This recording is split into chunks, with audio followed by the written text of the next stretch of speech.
Hello everyone, welcome to back my channel. I hope everyone is having a wonderful day. Before starting the video, please go ahead and hit the subscribe button.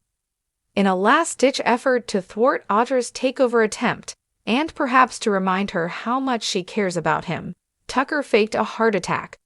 Audra, unfortunately for him, saw the ruse for exactly what it was and stopped in at his hotel suite to basically tell him to die harder. In the end, McCall simply rolled over and let her have glissade. The whole thing could be a metaphor for Tucker's most recent stint in Genoa City, which we've learned has come to an end. For a troublemaker and manipulator with such a legendary reputation, the guy proved to be all bark and no bite this time around, thanks to lackluster writing with no follow-through or payoffs. The misuse of a talent like Trevor Street John, who would have chemistry with a doorpost, could be considered a soap crime. We've been all about Ashley and her alters for months, but now that she's finally getting to the nitty-gritty of what caused her mental health issues, she's been moved off-screen entirely, while other characters wring their hands over her trials and tribulations. I'd like to think that we'll see her in the clinic having some sort of dramatic revelation.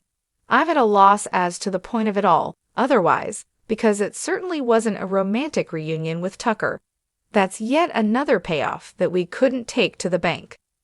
The notion of Lily double-crossing Billy is vaguely intriguing, if for no other reason than he's been acting like a blowhard who needs to be taken down a peg.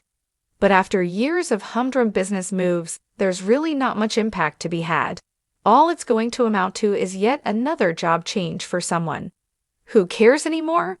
Especially on the heels of yet another letdown when Lily and Daniel made peace instead of giving us a dramatic court battle.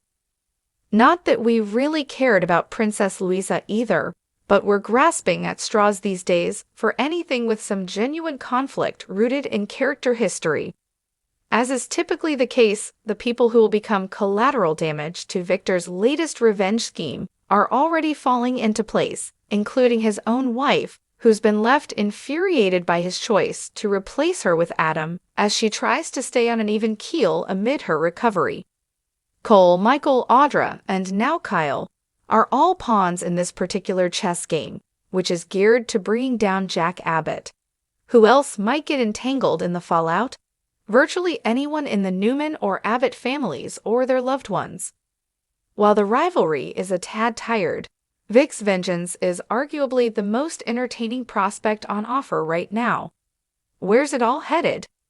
Well, in the immediate future, fans are bracing for yet another job change as Kyle ups stakes at Jebo and moves to Glissade, unknowingly positioning himself to assist in the takedown of his own father. I want to like Claire after all she went through, but this one-dimensional, wide-eyed, totally unrealistic podperson route they've gone with her is borderline unwatchable. Are we really supposed to believe that a slick 30-something executive like Kyle Abbott would be attracted to this childlike nanny who's dressed like a pioneer? After having dallied with a vixen like Audra and being married to a fire starter like Summer? It might have been believable if the writers had allowed Claire to retain some edge after her harrowing experiences and sent her back into the corporate world. Writing her as a business bad asterisk titch in the likeness of her mother might have made a pairing with Kyle more plausible. As it stands, a non-starter and chemistry-free. As for Katie taking issue with her new, older sister, meh. Katie will be beaten into submission before long, because everyone has to like Claire. Nick's standalone, in celebration of Joshua Morrow's I and R-versary, ended up being family-oriented and young, and Restless fans didn't mind. It was not only nice to see Faith drop into the homestead. Of course, she's not sticking around, and Moses dumped her off-screen. But it's always fun to travel back to the good old days.